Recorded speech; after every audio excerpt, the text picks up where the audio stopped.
Estamos a 7 minutos de las 9 de la mañana, abrimos la primera entrevista de esta jornada y recibimos a la recientemente nominada presidenta de la Cámara Baja en un año muy particular. Como decía Maggie, es la última legislatura, año electoral. Es en este contexto que le damos la bienvenida a Ana Olivera. ¿Qué tal? Muy bien, y muchas gracias por la invitación. Hacía mucho que no las veía ninguna de las dos. Es verdad, la habíamos invitado varias veces. Sí, sí, no es responsabilidad de ustedes. Olivera, bueno, ¿qué significa presidir la Cámara Baja en este contexto que mencionábamos, ¿no? Sobre el final del periodo de gobierno. ¿Qué impronta le quiere imprimir usted al trabajo allí en la Cámara Baja? Bueno, creo que los objetivos los planteé el propio 1 de marzo. Lo más importante de todo es que sigamos funcionando, trabajando, legislando, controlando, además de que todos los diputados y diputadas harán campaña electoral. Creo que en esto fuimos avanzando. Yo decía fuera de micrófonos que una de las cosas que tiene la legislatura es que hay una vez por semana una reunión interpartidaria donde se acuerdan los temas a tratar, o se desacuerdan, no importa, pero uno sabe a qué se atiene cuando va, y lo que se trata es de que salgan, además, las leyes que están en debate, o por lo menos que se traten en la plenaria, que funcionen las comisiones. A mí me gusta decir estos días que he estado recorriendo los distintos servicios que tiene el Parlamento.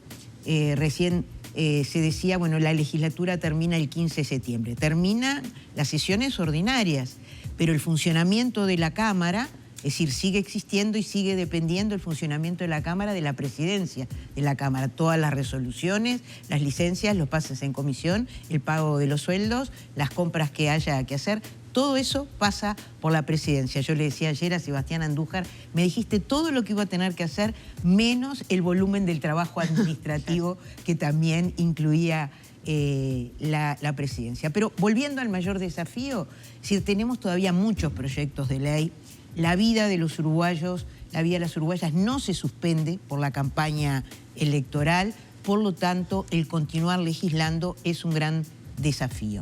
Hay proyectos que son significativos, ¿no? Y lo mencionamos también fuera de micrófono. La prisión domiciliaria para mayores de 65 años es uno de los que seguramente tenga una discusión, por lo menos interesante, a nivel de la Cámara. Sí, está en pleno proceso en la comisión. Está en comisión. Justamente recibimos por parte de Relaciones Exteriores esta semana, lo recibió la presidencia, un documento de Naciones Unidas con opiniones que derivamos a la comisión respecto a lo que significa, sobre todo vinculada con aquellas personas que están condenadas por crímenes de lesa humanidad. Y sin lugar a dudas, bueno, aún no ha salido de comisión. No hay una fecha establecida entonces para su discusión y tratamiento en el Pleno. No, tiene que tener informe de la comisión, aunque sea informe en minoría y en mayoría. Es decir, sale en el momento que la comisión resuelve pasarlo, salvo que alguna de las bancadas decida tratar de ponerla como grave y urgente, tenga los votos para ser tratada como grave y urgente y no tenga informes, sino que se ponga en discusión en el plenario. Pero las verdaderas discusiones, y eso es lo que he aprendido, aunque sea el 5º año que estoy, porque yo no tenía experiencia parlamentaria previa, tenía 25 años de actividad ejecutiva, es que el verdadero trabajo está en la comisión, en recibir a las organizaciones, en recibir a las instituciones, en debatir de una manera distinta que lo que se discute en la plenaria. Si en la plenaria, que además es transmitida públicamente, yo me he dado cuenta que a las 4 de la mañana estamos debatiendo presupuesto y hay gente que te está escribiendo cosas sobre lo que se está discutiendo. Dice que el otro día alguien me dijo, bueno, eso se llama insomnio. No sé si es insomnio, pero en realidad... Los periodistas atentos hay hay posibilidad de hacer el seguimiento, y por lo tanto es distinto el debate que el trabajo concreto en la comisión. Así que una vez que salga la comisión será tratado. Sí, ya tenemos agenda para el tema de los archivos. Se fijó para el próximo 7 de mayo el tratamiento del tema de los archivos en el plenario. Hay agenda bueno, por supuesto el rol de continuar en el Contralor. Está convocado el ministro de Ambiente por los temas vinculados al agua, a OCE, o sea, está él y OCE, por supuesto, a través de él, para el 8 de mayo. Es decir, o sea que ya, vamos programando con tiempo la agenda. Hay algunas cosas que pensábamos que iban a tener un trámite más rápido, y disculpe que lo diga de esta manera porque parece que es medio frívolo tratar el tema de la ley de talles, y yo creo que no lo es. Afecta a miles y miles de personas el poder ejercer el derecho a la vestimenta, es decir, y con precios accesibles. Volvió a la comisión, pensamos que venía más o menos acordado para el plenario, lo pusimos en discusión en la plenaria y hubo una serie de observaciones que obligó que volviera a la comisión. ¿Se llega con los tiempos entonces, con estos proyectos todavía fuertes, importantes que quedan? Y ahora nos depende ahora en algún caso depende del Senado. El de archivos no, porque el archivo viene del Senado para diputados. En el caso de la ley de talles o en el caso de operador inmobiliario, que recibía la Cámara Inmobiliaria también esta semana y quedó postergado para también la primera semana de mayo, para un ajuste, ese tiene que pasar al Senado, ¿no? Es decir, justamente la Cámara me decía, los miembros, la presidenta de la Cámara, por primera vez tiene una presidenta mujer, nos decía, bueno, ahora viene la tarea de mirar cómo esto se aborda en el Senado. Igual hay temas que, aunque no terminen de tratarse, se ponen en la opinión pública, porque hice la asociación de la Cámara Inmobiliaria con el tema de las otras plataformas. O sea, el tema de regular el funcionamiento de determinadas formas nuevas que no necesariamente tienen toda la formalidad o la formalización que tienen que tener, y en muchos casos también para los trabajadores, ¿no?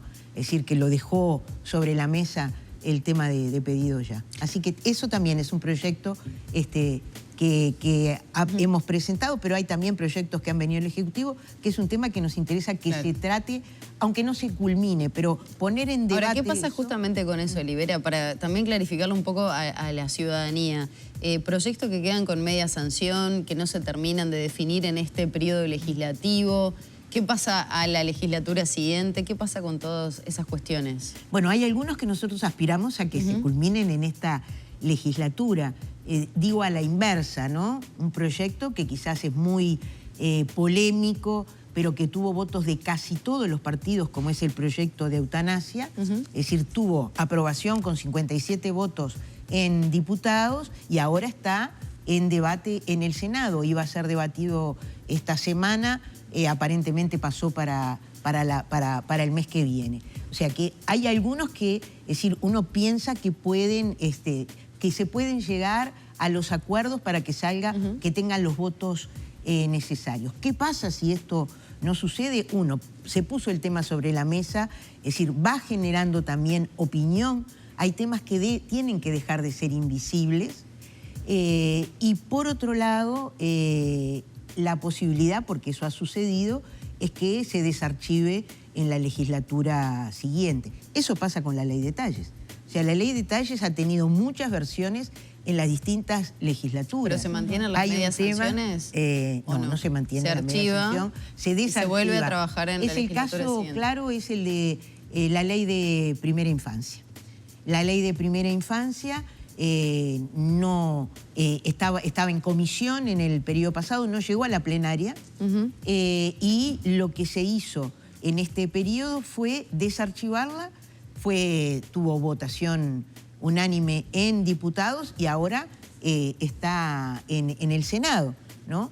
Hay una ley que desarchivamos y no ha tenido voluntad de debate, como es modificaciones a la ley de descentralización. Había habido una propuesta desde el Ejecutivo en el periodo pasado que quedó en la comisión. En este periodo lo desarchivamos de común acuerdo. Yo integré la Comisión de Asuntos Municipales.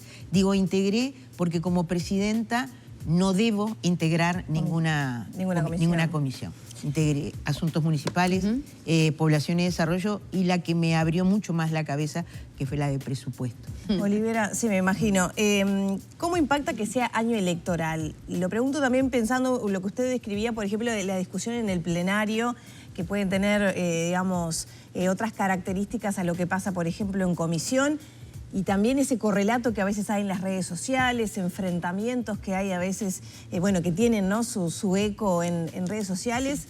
¿El año electoral cambia en algo justamente la discusión que tiene que haber entre los diputados? Lo que nosotros necesitamos es que haya permanentemente quórum para poder sesionar. Y creo que en eso hemos llegado a un acuerdo, o sea que nadie entendería que la existencia de la elección, es decir, de la campaña que despliegan naturalmente los legisladores con sus respectivos partidos, me incluyo, ¿verdad?, impida el funcionamiento. En eso llegamos a acuerdo lo planteé el 1 de marzo, se planteó en la primera interpartidaria, estuvimos viendo cómo viabilizar más. Es decir, hay algunas cosas para las que hemos planteado sesiones extraordinarias, o han planteado, mejor dicho, los sectores sesiones extraordinarias. Por ejemplo, la del 7 de mayo va a comenzar temprano de la mañana, el 8 de mayo también serán en la mañana, es decir, de manera de no amanecer con algunas, ¿verdad?, y poder compatibilizar. Pero como dije el 1 de marzo, acá no se trata de menos trabajo, sino que tenemos que multiplicar. ¿Qué pasa con los perfilismos que, bueno, algunos legisladores o legisladoras pueden tener intención de plasmar justamente ahora en este periodo de la carrera? ¿Perjudica el trabajo o no? Quizá le suma, no sé. Todavía no se ha planteado. Eso es lo que yo decía. En el mes y medio que llevo, en realidad, es decir, no hemos tenido dificultades en el funcionamiento. Muchas veces se dan dificultades a ver, tuvimos algunas leyes en las que el debate de fondo era muy importante y se dio el debate en la comisión y se dio el debate en la plenaria. A mí me tocó estar en el debate de la ley de urgente consideración. Claro que había, es decir, enfrentamiento en el mejor sentido de la palabra, de concepciones, es decir, en el proyecto que es. Por lo tanto, es decir, ese debate en algunos momentos se tornó acalorado, se bajan los ánimos, se pide un cuarto intermedio, ya está más o menos acordado cuál es el mecanismo, las bancadas se reúnen, ¿no? Son 10, 15 minutos y volvemos a tratar de encauzar la discusión porque igual hay que terminar el debate. Lo mismo pasó con el presupuesto nacional, con las rendiciones, con la reforma jubilatoria. Es decir, son grandes leyes donde no solamente es que la gente marca su perfil porque eso significa después un video que uno coloca en la red, para decirlo como se dice, claro, en los pasillos, sino porque también hay efectivamente debates que uno deja plasmado en algo que yo tenía una idea falsa, ¿no? Siempre he dicho, bueno, el libro íntimo de sesiones. No, es decir, me he dado cuenta que esas versiones taquigráficas, que es increíble el trabajo que tienen, lo digo porque he estado recorriendo los servicios y hoy también decía fuera de cámaras, ¿no? Es decir, para que yo ponga una moción a votación, hubo 40 que estuvieron trabajando, es decir, desde todo el proceso de la comisión para que llegue, cuando viene una con grave y urgente, a todo el proceso de poner en votación, que trabajaron sincronizadamente. Bueno, mucha gente, hoy lo vemos, y el trabajo periodístico, sin duda alguna, pone sobre la mesa las versiones taquigráficas, que siguen siendo... Que a veces son fundamentales, sobre todo las de comisión, diría yo, Las ¿no? de comisión. Porque sí, allí se abordan los temas con otra profundidad. Son personas que se han dedicado de lleno analizar esa temática. Que terminaste a las 10 de la noche la sesión de la comisión y estuviste hasta las 2 de la mañana preparando la venida del siguiente organismo.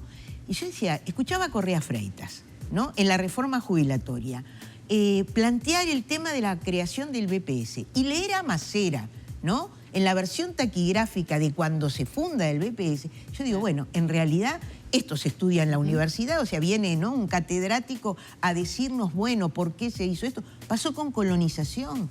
Con colonización, ustedes saben que tuvo modificaciones en la ley de urgente consideración, que ha tenido temas presupuestales, es decir, en las rendiciones, es decir, y en ese sentido, es decir, vino a luz la ley de la década del 40 y los debates que se dieron para la creación de colonización. O sea que en realidad hay un trabajo que permanece también y que va generando de alguna manera opinión sobre la que uno trabaja. Olivera, hablábamos de este año electoral particular, marcado por la campaña también. Me imagino que hay ausencias, muchas veces entran suplentes a comisión o a los propios plenarios. ¿Cómo está trabajando usted y sobre todo cómo analiza la interna Frente Amplista? Usted apoya la precandidatura de Carolina Cose. ¿Cómo se toma que se baje una figura como Mario Vergara de esta interna dentro del Frente Amplio? Bueno, primero que nada creo que... ¿O qué impacto ha tenido dentro del Partido Comunista? No lo hemos analizado, pero en realidad lo que hemos analizado es el proceso que el Frente Amplio va a realizar, del cual compartimos todo lo que se ha dado, porque si hay una elección que ha sido trabajada es esta. Primero por la derrota, sin lugar a dudas, la derrota nos tenía que pautar el analizar con franqueza qué nos había llevado, porque cumplimos con el programa, hasta dónde cumplimos con el programa, cumplimos con la gente, por qué la gente quiso un cambio. Es decir, todas esas preguntas nos las hicimos, las respondimos en un congreso y las respondimos en la práctica. Siempre digo, el golpear las puertas con la ley de urgente consideración, el hablar con la gente, y lo digo en forma autorreferencial total, o sea, yo golpeando puertas, la gente me veía cara del anterior gobierno. Y mucha gente me llenó la cara de dedos. No lo digo bien porque el escuchar los motivos, por qué le pasó en lo cotidiano, en lo personal o en lo general, es decir, fue para nosotros un aprendizaje muy importante. Y ese aprendizaje nos llevó a plantearnos, desde el punto de vista del programa, una elaboración del programa que duró más de 2 años. Es decir, todos nos aferramos a ese debate con el compromiso de que eso, gane quien gane las internas, va a ser el programa que se va a llevar adelante. Eso es muy importante, porque eso, cuando eran 4, ahora que son 3, es decir, y lo que sea la fórmula, ese es el programa. Claro, empiezan a surgir las críticas, por ejemplo, desde el oficialismo, hablando que ya dejó de ser un frente amplio para ser un frente angosto que está polarizado entre comunistas y tupamaros. En realidad la polarización... ¿Comparte con Maía que es un discurso del 71 eso? Sí, totalmente, sí. O sea, es decir, ya el pueblo uruguayo ya no cree en cucos. Están otra vez los cucos sobre la mesa. Yo lo digo también con propiedad, o sea, soy la primer comunista, no solamente la primera mujer comunista, soy la primer persona comunista, ¿verdad?, que preside la Cámara de Diputados.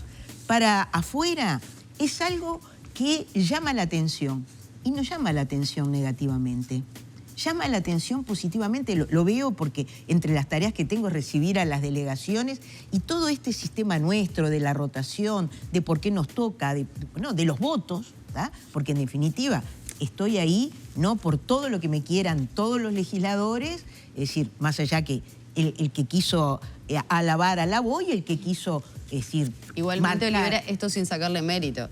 Este lugar tendría que haber sido ocupado por Gerardo Núñez, ¿verdad? Sí, claro. Sí. Digo, no es que el Parlamento eligió a una mujer para que, sino que las circunstancias se prestaron. Era una decisión interna. Cuando comenzó la legislatura habíamos decidido que la presidencia la iba a tener Gerardo. Bueno, frente a la renuncia de Gerardo, es decir, se decidió que fuera yo. Pero en cualquier caso era una persona comunista. Sí. Eso es lo que... por eso mismo lo dije, ¿no? En ese sentido. Entonces, esa polarización, el aventar el cuco, es decir, como nosotros podemos dar prueba de nuestra vocación y nuestra voluntad democrática, ¿no? Ayer se cumplían 52 años de la masacre del Paso de Molino.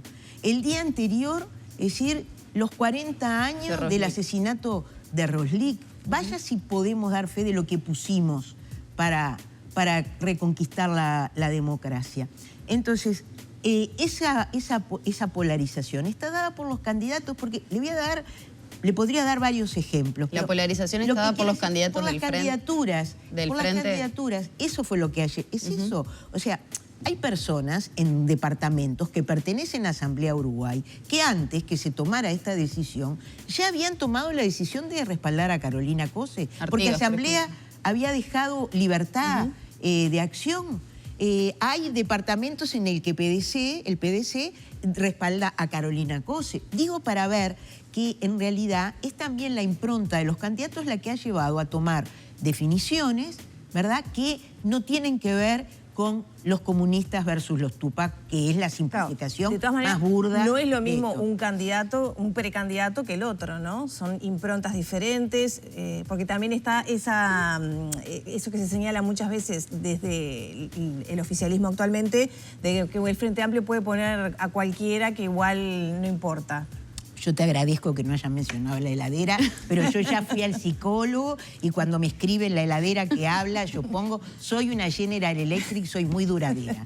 Eso ¿no? es por la Intendencia de Montevideo, ¿no? Que se dice que se puede poner una heladera que igual sale. Pero en realidad no es eso, por eso yo hablé del proceso.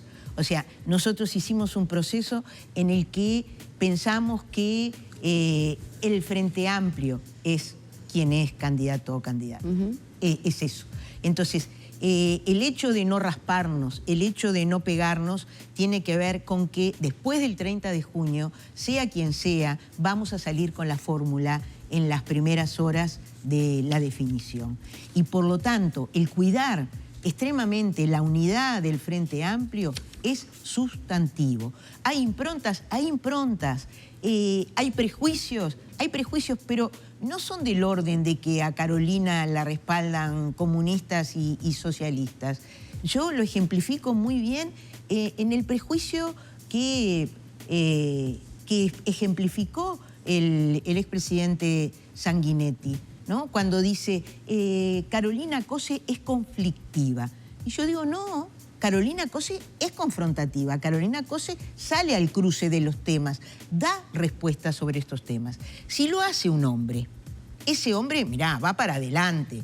Y algún rasponcito, es decir, no viene mal para demostrar su guapesa, ¿verdad?